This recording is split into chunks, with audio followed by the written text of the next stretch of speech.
The Gravediggers.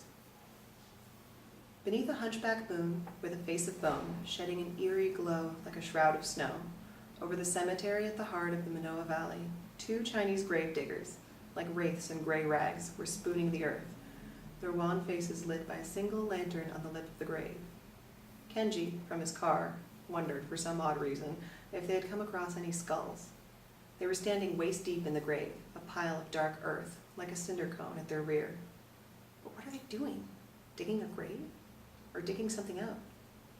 Nor is it Chungmung, where families gathered at the gravesite of their ancestors and picnicked with the dead. That was in April, Kenji thought. He remembered the bone house at the back of the Montessori school at the periphery of the cemetery. Bones packed in containers, which were meant to be shipped to, but never reached China. And why are they digging at night?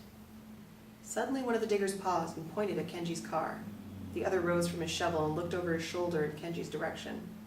They stood for seconds like marble statues, a ghoulish tableau, until the first dropped his arm, climbed out of the grave, took up the lantern, and seemed to float away, literally without feet. Kenji could see the swaying light wending its way down the slope between gravestones until it vanished like a firefly. The other digger, like Kenji, watched the light disappear.